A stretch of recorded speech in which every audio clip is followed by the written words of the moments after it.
ನಿಮ್ಮ ಒಳ್ಳೆಯದಕ್ಕೆ ನಮಗೆ ಅಕ್ಕರೆ ಇದೆ.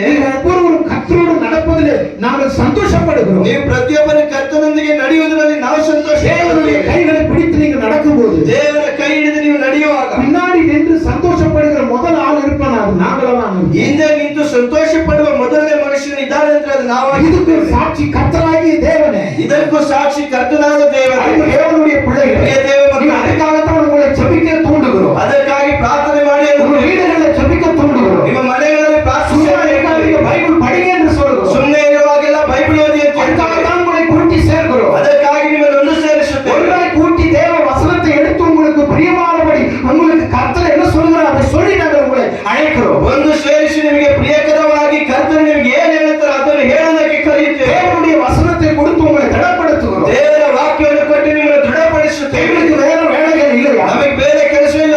குடும்பம் இல்லையா? ನಮಗೂ ಕುಟುಂಬ ಇಲ್ಲ. பிரச்சனைகள் இல்லையா? ನಮಗೂ ತೊಂದರೆಗಳಿಲ್ಲ. காட்டிலும் எங்களுக்கு அதிகமான பிரச்சனைகள் உண்டு. ನಿಮಗಿಂತ ನಮಗೆ ಅಧಿಕವಾದ ತೊಂದರೆಗಳು. காட்டிலும் எங்களுக்கு அதிகமான பாரங்கள் உண்டு. ನಿಮಗಿಂತ ನಮಗೆ ಅಧಿಕವಾದ ಭಾರಗಳು. ಯಾಕೆ? உலகத்தோடு மட்டும் நாங்கள் போரிடவில்லை. ಈ ಲೋಕದೊಂದಿಗೆ ಮಾತ್ರ ಯುದ್ಧ ಮಾಡುವ சாத்தானோடு நாங்கள் போரிடுகிறவர்களாக இருக்கிறோம். ಸೈತಾನನೊಂದಿಗೆ ಹೋರಾಡುವವರಾಗಿದ್ದೇವೆ. மாம்சத்தோடு போரிடுகிறவர்களாக இருக்கிறோம். ಮಾಂಸದೊಂದಿಗೆ ಹೋರಾಡುವವರಾಗಿದ್ದೇವೆ. ரத்தத்தோடு போரிடுகிறவர்களாக இருக்கிறோம். ರಕ್ತದೊಂದಿಗೆ ಹೋರಾಡುವವರಾಗಿದ್ದೇವೆ. அதனால தேவனுடைய பிள்ளைகளே, ಆದ್ದರಿಂದ ದೇವರ ಮಕ್ಕಳೇ, ஊழியத்தை அனாவசியமா எண்ணிக்கொள்ளாதீர்கள். ನೀವು ಸೇವೆಯನ್ನು ಕೇರ್ಲೆಸ್ಸಾಗಿ இங்கே வந்து ಇರಿಸಬೇಡಿ. கொஞ்ச நாள் ஜெபத்தில் இருந்துட்டு ஏதோ அனாவசியமா பேசிவிட்டு போய்விடுகிறது அல்ல ஊழியம். ಇಲ್ಲಿ ಬಂದು ಸ್ವಲ್ಪ ದಿನ ಪ್ರಾರ್ಥನೆಯಲ್ಲಿ ಏನು ಅನವಶ್ಯಕವಾಗಿ ಮಾತನಾಡಿ ಹೋಗ್ಬಿಡೋದು அதுதான் சரியில்லை. ಅದೇ ಸರಿ ಇಲ್ಲ. அது சரியில்லை. ಇದೇ ರೀತಿ ಸರಿ ಇಲ್ಲ.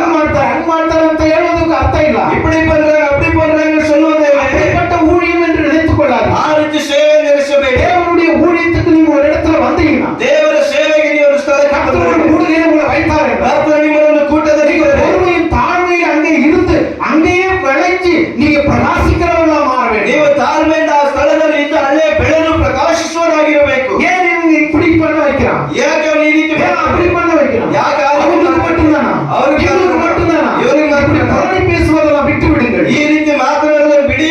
இது ஊழியத்துக்கு அர்த்தம் அல்ல. ಇದು ಸೇವೆಗೆ ಒಳ್ಳೆಯದಲ್ಲ. பேசுவீர்கள், ஆனா ಈ ರೀತಿ உங்களை ಮಾತನಾಡಿ குறித்து மிகுந்த வருத்தம் கொண்டு வருத்தப்படுகிற முதலாள நாங்களாதான் இருப்போம். ನಿಮ್ಮ ಬಗ್ಗೆ ಅಧಿಕವಾಗಿ ವೇದನೆ ಪಡುವ ಮೊದಲನೇ ಮನುಷ್ಯರು ನಾವು. காரணம் என்ன? ಕಾರಣವೇನು? தன் பிள்ளைகள் வளர வேண்டும் என்பதுதான் எங்களுடைய இருதயத்தின் ஆசை. ತನ್ನ ಮಕ್ಕಳು ಬೆಳಿಬೇಕೆನ್ನುವುದೇ ನಮ್ಮ ಹೃದಯದ ಆಸೆ. அந்த ஆசையும் அந்த விருப்பத்தையும் அந்த ஏக்கத்தையும் உண்டு பண்ணினவர் கர்த்தருடைய ஆவியானவர். ಆ ಆಸೆಯ ದಾಹವನ್ನು ಉಂಟು ಮಾಡದೆ ಕರ್ತನ ಪವಿತ್ರಾತ್ಮನು. அதனால தேவனுடைய பிள்ளைகள் ಆದ್ದರಿಂದ ದೇವರು ஜெபத்தில் தரித்தவர்களாக இருக்க வேண்டும். ಪ್ರತಿಯೊಬ್ಬರು ಪ್ರಾರ್ಥನೆಯಲ್ಲಿ ಸ್ಥಿರವಾಗಿರಬೇಕು. அதுக்காகத்தான் உங்க வேலைகளின் நேரங்களை விட்டு நீங்க பிரியா இருக்கும் போது ஜெபிங்க என்று சொல்லுகிறோம். ಅದಕ್ಕಾಗಿ ನಿಮ್ಮ ಕೆಲಸಗಳಲ್ಲಿಯೂ ಎಲ್ಲ ಕಾಲಗಳಲ್ಲಿಯೂ ಪ್ರಿಯಾಗಿರುವಾಗ ಪ್ರಾರ್ಥನೆ ಮಾಡಿ ಅಂತ ஆனா ಹೇಳ್ತೇವೆ. நாங்கள் சொல்லுகிற அறிவுரையை கேட்டவங்க ಆದ್ರೆ ನಾವು ಏನು ಆಲೋಚನೆ 53:1-2 சொல்லுகிறது. ದೇಶ 53:1-2 நாங்கள் அறிவித்ததை நம்பினவர்கள் ನಾವು ಬೋಧಿಸಿದ್ದನ್ನು ನಂಬಿದವರು எல்லாம் சட்டை பண்ணி போடுகிறோம். ಎಲ್ಲರೂ ಕೇರ್ಲೆಸ್ ಮಾಡಿ தூக்கி எறிந்து விடுகிறோம். ನಮ್ಮನ್ನು ಎತ್ತಿ ಬಿಸಾಕಿ அவன் என்ன சொல்றது, நான் என்ன செய்யணும்? ಅವ್ರೇನ್ ಹೇಳೋದು ನಾವು